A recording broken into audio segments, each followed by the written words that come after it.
السلام عليكم ورحمة الله وبركاته. أعزائي المشاهدين على قناتي على اليوتيوب زراعة التين الشوكي في مصر، معاكم رامي محمد. أنا بصور لك فيديو على الطبيعة بخصوص اللي اتكلمت فيه كتير، اللي هو مشروع المنيا. والناس اللي أنا بقول لها الهدف من الاستثمار إن أنت تعرف تختار المكان.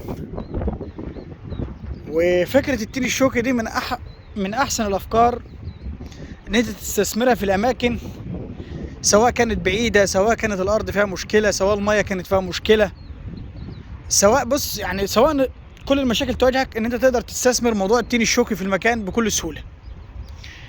فانا بطبق لك الفكره هناك في المنيا، في مشروع المنيا طبقناها واسسنا وزرعنا وعملنا. كان نفس الفكره اللي انا بصورها لك فيديو ده. دي مساحه تقترب من مشروع المنيا.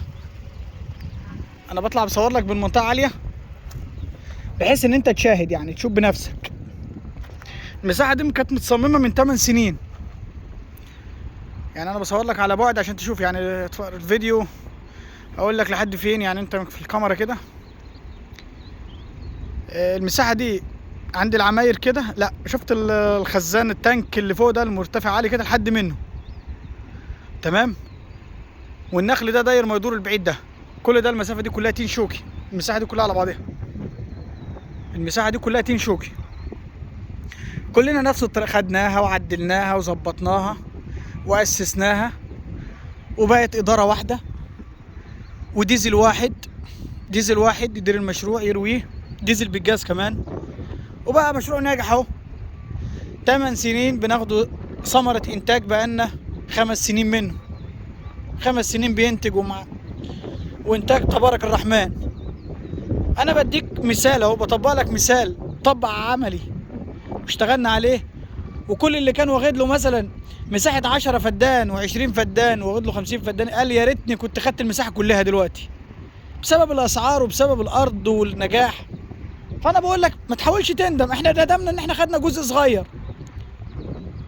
كان نفسنا ناخد جزء اكبر. ما تجيش انت دلوقتي تندم. انا بقول لك كلمتين، خد وكبر، مش هتخسر حاجه والله. احنا زرعنا تين شوكي ليه؟ عشان لا اتعب ولا اجري كتير ولا اتبهدل. اداره بسيطه، تكاليف بسيطه، ينجح براحته، مفيش ضغط عليه، مفيش رش مبيدات كتير، مفيش استعمال عماله كتير، مفيش كل حاجه احنا درنا المشروع ده كده. تنزل تلف المشروع ده كده كله بالكامل ما تلاقيش عامل فيه. هوريك الديزل دلوقتي اللي بيدير المشروع، احنا قافلينه ومغطين عليه وممسكين واحد بس زي الشركه كده، ممسكين واحد بس لمشاكل المشروع، لمشاكل الري، لاي مشكله، للتكاليف، لكل حاجه ممسكين واحد اداره المشروع. يعني واحد داير المشروع بكل سهوله. يا بنقول لك احنا عاملين لك شركه محترمه هتدير لك مشروع محترم في المنيا، وعاملين لك اسعار كويسه وكل حاجه. فانا بقول لك اهو مثال اهو، ما تجيش تندم. يعني في ناس مش عايزه تيجي دلوقتي يقول لك انا عايز 5 فدان، وبعد 3 4 سنين يقول لي يا ريتني كنت خدت عدد اكتر. استغل اي فلوس معاك مركونه، اشتغل، مشي امورك، صدقني والله تفرق عليك. انا بطبق لك المشروع علني اهو، بطبقه لك فيديو وبوريه لك. مساحه كلنا كنا واخدين اعتبر اسهم، يعني بالافدنه كده، عدد افدنه، كل جماعه عدد افدنه، وبقت بسم الله ما شاء الله اهي تبارك الرحمن. كل سنه بتنجح احسن وبتزيد قيمتها اعلى. ليه انت ما تعملش كده؟ ليه؟ احنا عملنا لك الفكره ونفذناها ليك، وانزرعت، اتعملت شبكه ري، واتعملت بير. البير على 200 فدان عشان تين شوكي، عمق البير 250، وش الماء على 70، ملوحه من 400 ل 750. طريق اسفلت بيتجهز دلوقتي ونازل لحد المزرعه تحت، كل حاجه في مدق. الطريق الاسفلت بيتعمل دلوقتي. الريف بدا يعمل طريق اسفلت لحد المزرعه. انا بقول لك على كل اللي بيحصل هناك. فاهو مثال اهو.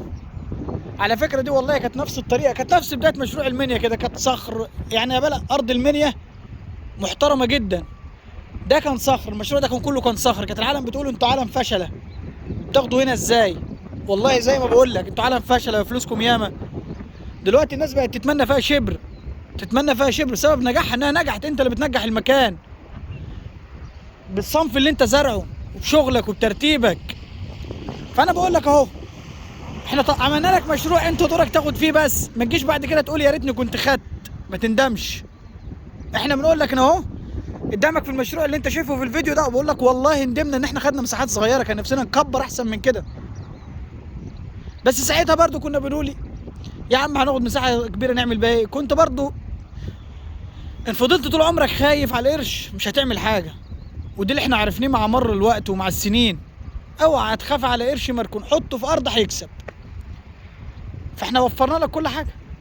يا رب الفيديو يعجبك. هوريك دلوقتي الديزل دلوقتي قبل ما افصل معاك، هوريك الديزل اللي داير المشروع هوريهولك. ديزل بالجاز والله، لا رضينا نعمله طاقه ولا كهرباء، كمان بالجاز وشغالين عادي. هوريك. ومتقسمه خدمات كده يا سيدي. وادي غرفه او سكن عماله الجامع ده، سكن جوه المزرعه. ساعه الجامع مقفوله حاليا، وقت الجامع تيجي. هوريك برضو الديزل.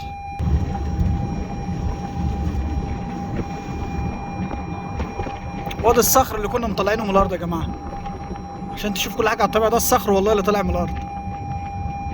وادي المشروع ونجاحه. ثانيه واحده هلف اوريك الديزل هيكون افضل. انا بوريك كل حاجه على الطبيعه ليه؟ عشان تكون مطمن يعني. مش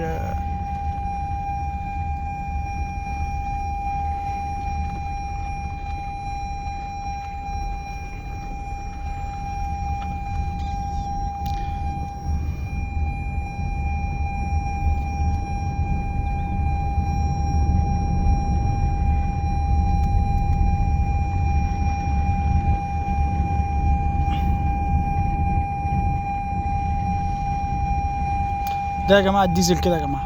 ده اوضه الديزل. السكن ده سكن الديزل على طول.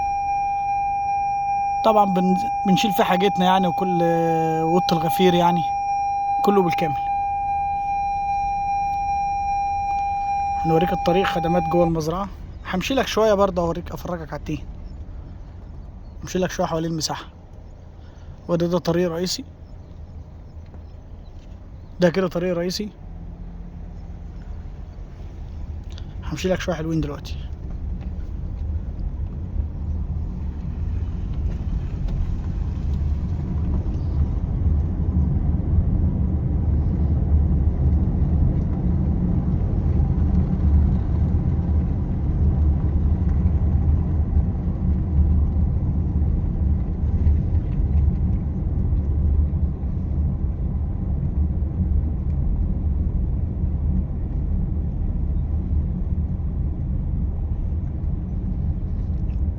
ده تين كده عمر 8 سنين.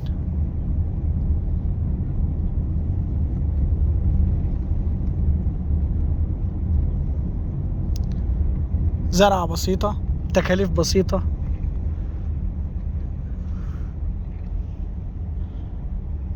فأنا بس بوريك كل حاجة.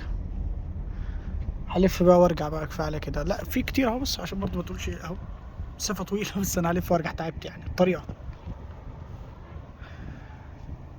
السلام عليكم ورحمة الله وبركاته.